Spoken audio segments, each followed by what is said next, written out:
The year is 2003, and we as time-traveling movie producers have been sent back to fix a little indie film that studios weren't quite sure what to do with.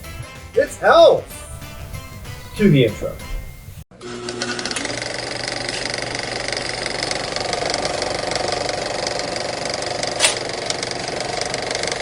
Hello everybody and welcome to the Mirror Movie Universe podcast. Merry Christmas! Happy Holidays! We have a special Christmas treat for you. My good friend Ty is back on the show. Yes, Ty, thank you for having me again. thank you for being here. This is a Christmas gift for everyone because your Grease episode was absolutely fantastic. If you haven't seen it, you have to go watch it. But thank you for being here to talk about Elf, one of your very favorite Christmas movies. This is going to be such a treat. The Christmas genre in general is one of my favorites there is. I probably watch movies more during the holidays than I do any other time of the year. Oh, me too, absolutely. I love nearly every Christmas movie. Mm-hmm. I could give you my top 5 Christmas movies if we wanted. Go for it. Run them through. Elf is my number one, Yeah. and that's why we're doing this. My grandma Jean absolutely loved this movie. It's one of her favorite movies. My mom loves this movie too. Yeah. But me and my grandma, she passed away now, unfortunately, but we used to watch this movie a lot together. So, Elf, Will Ferrell is one of my favorite comedians. Yep. He's just absolutely hilarious in everything. Semi-Pro, Step Brothers, Blades of Glory, Talladega Nights. Yeah. So Semi-Pro, he's hilarious in that. Just nearly every movie. But Elf, to me, is his best performance because it's very, it's not his lane really. I mean, it's a pretty serious film in some parts of it. It's pretty funny. He's wearing a hilarious costume throughout it, but it's his most, range, I would say, in his films. He does do a lot in it. That's true. So, what was the question again? Oh, top 5. Top 5 Christmas movies. Elf is number 1. He's back. Yeah. Elf is number 1. Santa Claus with an E is number 2. Yeah.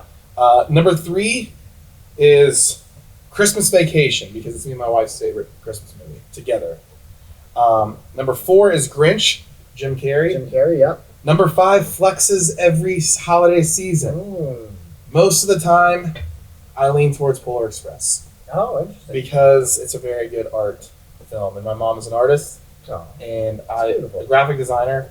So I love art, and I think Polar Express and what Tom Hanks did during that movie is one of the most incredible arts that's ever been done for Christmas. So it's probably that, but I like other ones too. Yeah, I'm sure that everybody's going to be mad at you now and say, "How could you not say Home Alone?" Yeah. Die Hard's a Christmas Yeah. movie. Maybe No, we could debate that. I don't think so either. Yeah.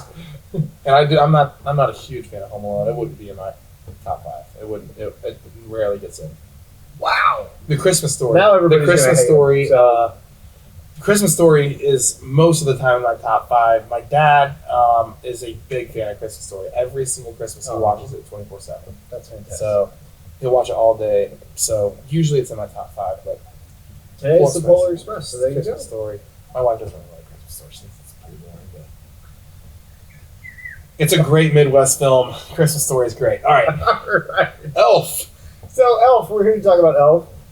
What we love about it, what we would change about it. There's not going to be much because we both really do love this film.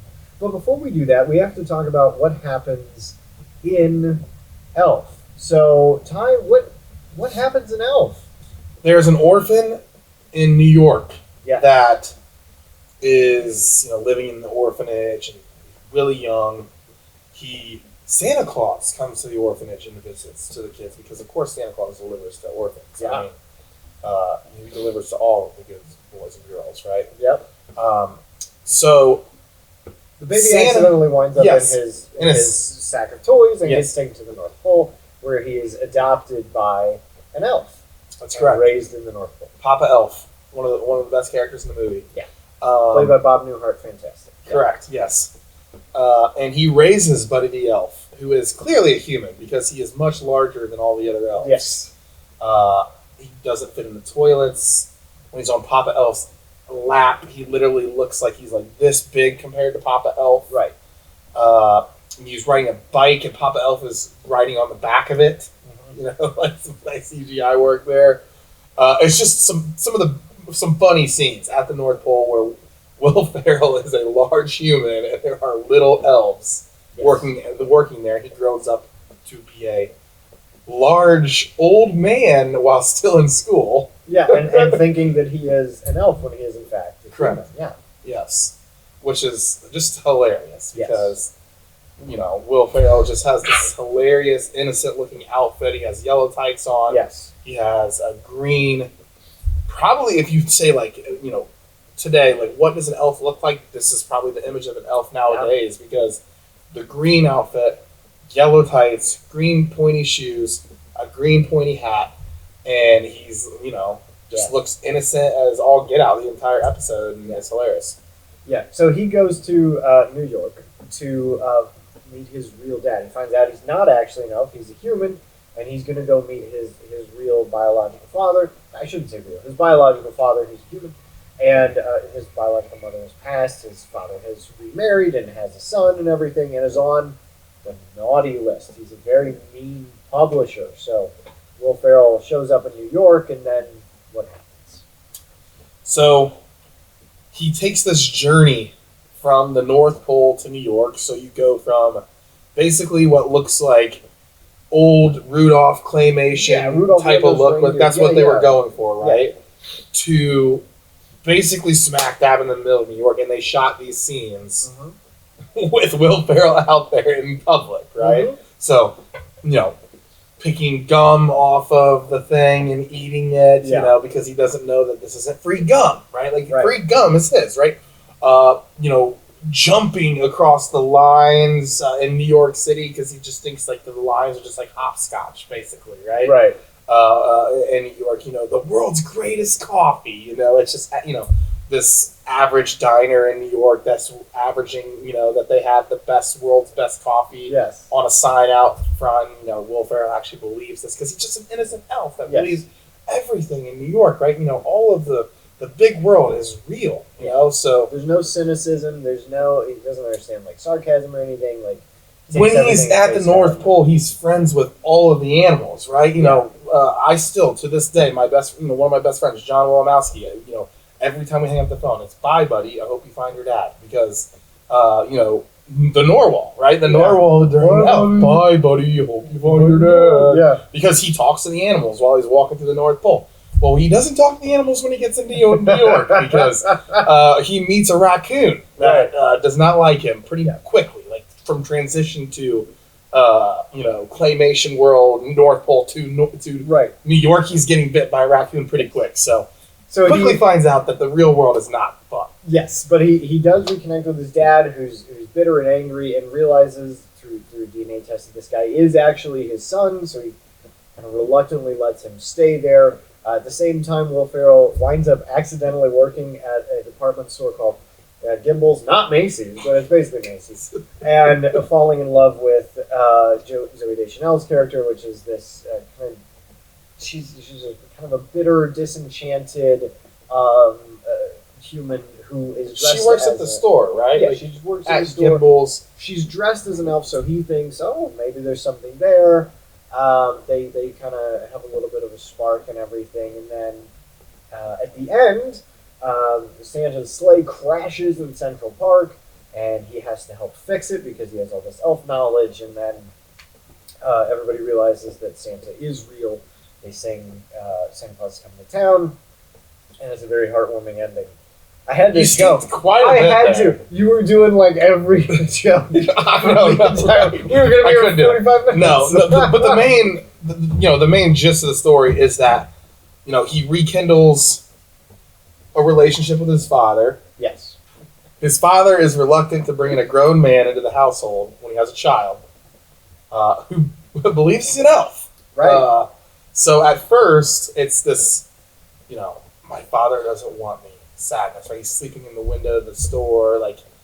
Then the story builds, and he becomes friends with the kid. His brother, his mom, his brother now, right? His now kid brother, and then the mom starts to like him, and then finally the dad becomes a softie at the end of the movie. How that typically goes, but. It's a beautiful story about family. Yeah, it's a family story, and it's that's what most Christmas movies are, really. I mean, it's about family and being together, and eventually they like each other, and it's a good ending. So that's kind of the gist of the story. Yeah. Sorry, I was spitting all the jokes. We can do more, but gosh, there's some hilarious jokes. But what do you love most about this movie? Like, talk me through what are your favorite things, and that could be little things, little jokes, that could be big things. Like, go for it. Well, I talked about the fact that they shot this in public quite a bit. In some of the scenes. They went to New York. They didn't have extras. They just had random people on the street. And Will Ferrell, so when he runs up to the guy in red who's jogging, that was the guy who looked like Santa, who just happened to be jogging. I know. Fantastic. It's almost shot Borat-esque. Yes. Right? Like, a lot of that's why I'm a big fan of Sacha Baron Cohen and the Borat movies, is because they shot those in public, and that's dangerous. And not only dangerous, but it's a risk, but it also gets you a lot of good live reaction. The reactions are real. Live reaction, yes, that's it. So that's a big plus for me. I know you're not. You told me a couple nights ago you would recast Zoe Deschanel, and I love Zoe in this movie. You said that maybe, right? Like, or someone said that we were talking to, but I think she was great in the movie. She's fantastic. I think her scene is one of the strongest scenes of the movie. Where innocently the elf, Will Ferrell is, just listening. He stayed overnight and he decorated the North Pole at the Gimbals. Gimbals. I almost said Macy's, right? Yeah. The Gimbals. He decorated it because Santa was coming the next day. Yeah. Santa. Santa was coming the next day, so he had to go all out and decorate the whole North Pole. And while he was there, Zoe Deschanel is showering there because her water's out in her apartment. Yeah. And he hears her singing, and he goes into the bathroom just listening to her because she's a good singer. And she turns off the water, and she opens the thing, and he's there, and he just goes like this and hits the door. It's funny, but yeah, it's a good scene. So I think Zoe's really good in the movie. The dad, James Conda's fantastic as this kind of angry Peter Dinklage is very good. Yes, as a writer, a children's writer who famous children for an elf, right? Yeah, which is quite funny. Yes, so he's good in it too. And then the art of it, right, and the music. The music is a big part for me in almost every movie, but it's incredible. It's really catchy. Dun dun dun dun dun. Dun, dun, dun, dun, dun. It's just really, really catchy. But they, like I said, they played off of the claymation Rudolph look. They really did. It's everything. A fantastic artwork. Yes, they really captured that beautifully. And they used a very small budget for this film. Yes, shot on a shoestring budget. Will Ferrell was not big at the time. No, he wasn't. Not a big star. It was just doing TV stuff with SNL. I thought it was a pretty big risk to hire, this type of comedian too for this role. Yeah. I think. Don't you? Even though it was kind of perfect, but the funny thing is, it was written with Chris Farley in mind as the elf, which would have been a very different movie. And then, of course, he passed away long before this was made. So, yeah, it's interesting how different people can bring different things to roles. Yes, 100%. But okay, so if I can go through what I love, do you have anything else to add? No, just I love how kid friendly the movie is. Yeah. There's not much it's not raunchy. Kids can watch it. They can watch it forever. It's also it's held up time wise, right? 2008, 2003, which is now 20 years later, and you can watch it now. It looks like it was probably made it holds the past couple years. I would say. I mean. There's some, New York looks a little bit older, but I feel like it's going to hold up for a long time, and my kids are going to watch it for sure. Yeah. It's funny, we talked about the kind of the theme of family. That's one of the things that I absolutely love about this, and it's something that Santa Claus sequel, Santa Claus 2, does really well. We talked about that in another Christmas episode. But the blended family here is the whole story. So you have him, his dad, his Papa Elf up in the North Pole, but his biological father, he reconnects with him. And one of the most beautiful things, it's such a small moment, but when he's talking to the wife, right, and she says, well, of course he can stay here. like, he's your son. This is great. Like, she's so positive. She's so welcoming in that moment. And it's a really cool thing. And then his brother is really welcoming, and it's just like, oh, cool, I've got a brother now. Like, I love that about this because, we live in a world where blended families are becoming more of the norm, where there are people, like, rediscovering, oh, I've got a brother or a sister that I didn't know about and stuff. And it's so cool to just be like, your family. Like, right. Even if you didn't know this person, you didn't grow up, you have a very different, right. Culture and background and everything, you're still family. And, right. And I think that that's such a beautiful theme to have in this. Like, absolutely love that. 100%. And, like, Papa Elf and even Santa Claus play good father figures for Buddy in the sense that they, like, are concerned about his dad being on the naughty list. Yes. And they warn him, and they're like, your dad's not that good, buddy. And, like, they want him to, like his dad, and they want his dad to like him, and they want to support him with that, but, he's on the naughty list, and that's not a good thing. He's kind of a cotton-headed ninja on this. But when you were talking about him being part of the biological dad's family eventually, I couldn't stop laughing about the scene with the doctor when they try to find out if Buddy is in fact Walter Hobbs' son, and he keeps eating the cotton balls. He's just eating cotton balls, just pop them in his mouth, eat them. Buddy, stop doing it. Yeah, stop doing it. Stop. And then he just does one of these. Just a magic trick because he's an elf, like it's ridiculous. And then the funniest part, the doctor comes in and goes, "It's a boy."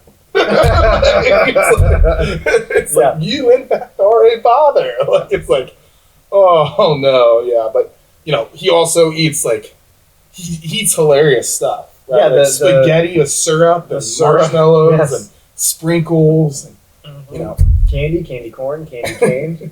It's syrup. Is there syrup? Is there sugar? Is there sugar and syrup? Yes. Yes. Or when he downloads, or not downloads, he downs the entire liter of cola. This large burp. Yeah, that's funny. There are a lot of great jokes, and they are really funny. Like, I think that you could show this to somebody now, and they'd still be funny. Because it's not making fun of stuff, like, that happened in 2003. It's making fun of this whole, like, different culture and society, and it's this elf culture, which means it doesn't exist, so it's easy to laugh at, right? You don't feel bad about it. I love that, right? It's innocent. It's innocently something that you can make fun of. Yeah, and I not love offending anyone. I love how Buddy's his whole persona is just so positive, and that affects everyone. Everyone around him becomes better because of him. From Papa Elf, who was so happy to have him, to Zooey Deschanel's character, who's afraid to sing and only sings in the shower. And Buddy encourages her to sing because singing, we sing at the North Pole all the time. Singing happens all the time at the North Pole. She's kind of cheated, and this is just a job to her and stuff, and she really is filled with the Christmas spirit through him. And then his dad, of course, is the big one that he affects this really positive change in. It's funny. And little thing, it's really well shot. You had said CGI earlier. It's actually not.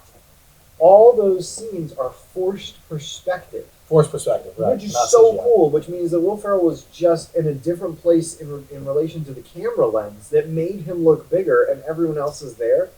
That's so cool that they were able to do that. That's an old school camera trick, and it's pulled off incredibly well. It's not CGI.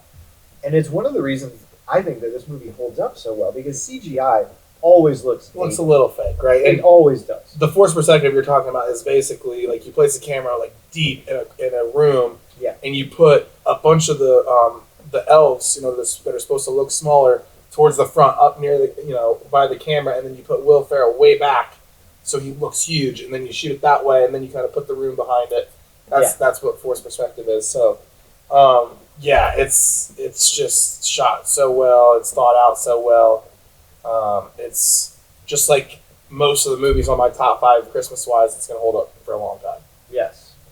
I think, though, we do have to fix something. That's our whole thing. We have to go to Jon Favreau and say, John, we got to fix your movie. So, Ty, what are you going to tell Mr. Favreau to fix with Elf? I have a funny fix that wouldn't change much. It would. I mean, it's one of the best scenes in the movie, but I still think he can pull it off. I would change Peter Dinklage's character. What? Yes, which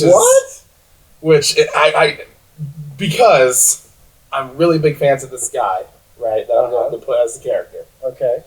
And he makes a lot of jokes about Peter Dinklage, about being just this, this stuck-up guy, and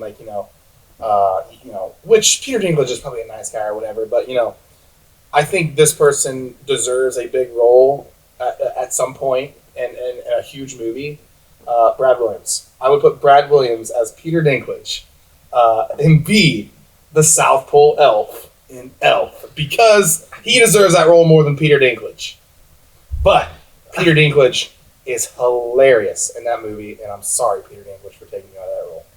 So, okay, if we were going to recast this, I could see you recasting the manager at Gimbel's with Wanda Sykes, because that's who was originally supposed to play that role. I could see you recasting Santa Claus, because Ed Asner comes off as really angry and mean instead of jolly.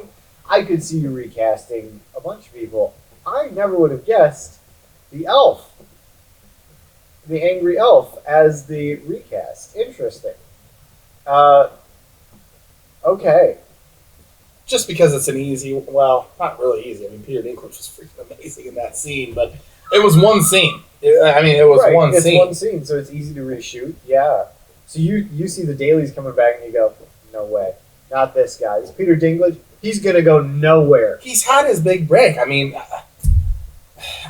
he was on Game of Thrones. Like, he made enough money. Brad Williams needs to make some money. Okay, well, it's 2003. Game of Thrones is just books at this point. So he's not on that. Well, Elf wasn't his big break, though, was it? I have no idea.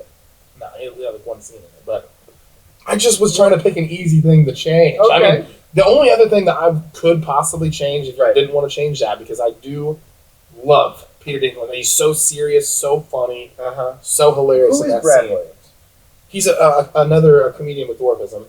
Oh, okay. Yeah, but he's really funny, Okay. and we'll check him out. He's like more of a new comedian. Was he around in 2003? No, probably not. I don't think you understand the concept of the show. Okay, mini-me. No, I'm just kidding.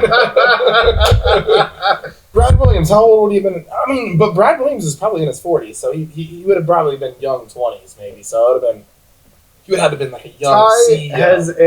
Ty has a crystal ball, and he can see that this guy is going to be a really funny comedian in 20 years, so he's going to cast him now.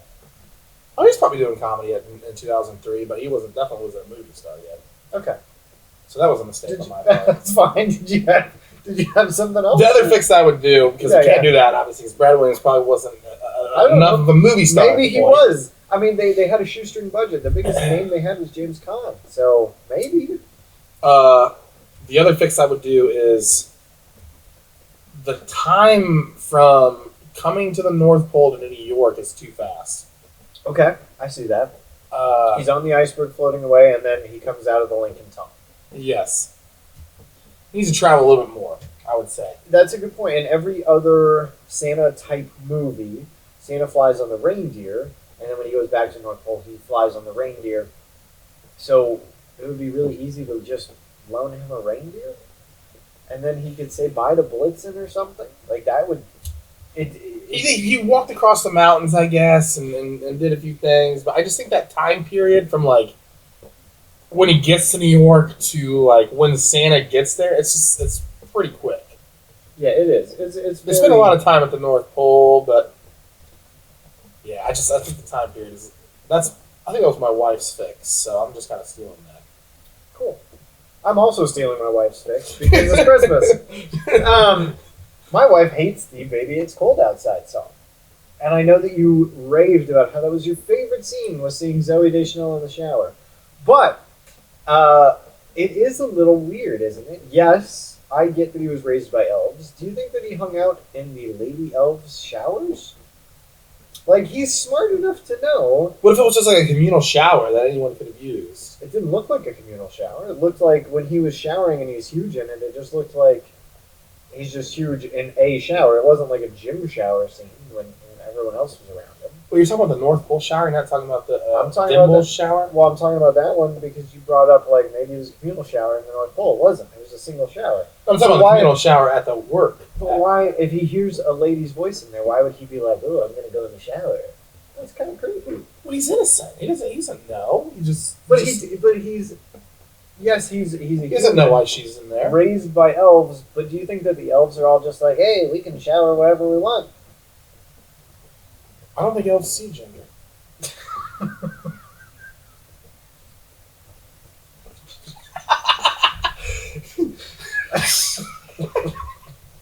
Anyway, it's so that song, in years after the movie has come out, has kind of gotten a bad reputation for some of the lines in it that are a little bit problematic, right? So I get that changing that song, maybe even changing that scene. If Ty really wants to keep Zoe Deschanel in the shower for that scene, then I think that you could do a different song quite easily. You don't see her naked. Right. Because it's for kids. Yeah, you went on about how kids could see it. But you could easily do like the 12 Days of Christmas or something and have Will Ferrell be like, "And a partridge and a pear tree," something like that at the end. That would be kind of fun instead of that particular song. Because that song is like canceled now. Yes, that song's been canceled. So change that song. We're looking back with 20 years now that it's canceled. Of knowledge. Well, you could also just have her like show up to work early. Like she doesn't have to be in the shower. I still think it's a little weird. I know that Ty loves it. Maybe she's like singing and like decorating the tree. Yes, like she gets there a little early or whatever, or she's like 6-inch walking. Curls. Yes, she's walking in and she's doing stuff and she's singing a little song and he kind of like jumps out and scares her because he's sleeping there with like the end of the song. Something like that. That might be a little less weird. What about the Santa Claus? Would you recast him? I do think that Ed Asner just comes off as really angry. Santa Claus is supposed to be jolly.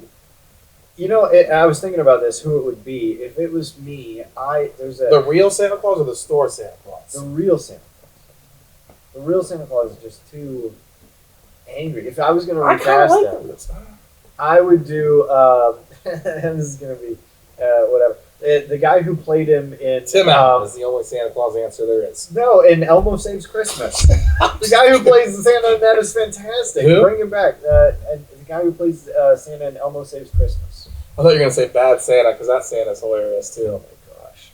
Anyway, no, I think that's fine. That's my fix, is to change the song, at the very least, if not the whole shower scene. And Ty's fix is to take Peter Dinklage out of the movie. He doesn't want Peter Dinklage working in Hollywood. So that's not true. I like Peter Dinklage. Yeah, I know. I'm giving you a hard time. But what do you think, Internet? Do you like Ty's fix to have a different person play the children's author who winds up being a little person? Or would you do Ty's other fix? Or would you do mine? To take out the song that got canceled years later, or to maybe change that scene so that it's not so weird and creepy. Do you like the actor who plays Santa Claus? Do you think that Santa is jolly and fun? What do you like about Elf? What would you change about Elf? Please sound off in a little comments, write and be nice and stuff. It's the holidays after all.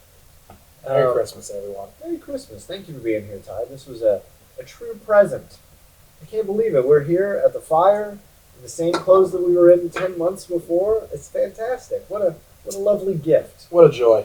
Yeah. Thank you, Will Ferrell, for an amazing movie. Yeah. And thank you for watching. We hope that this finds you well. Merry Christmas and happy holidays, everyone.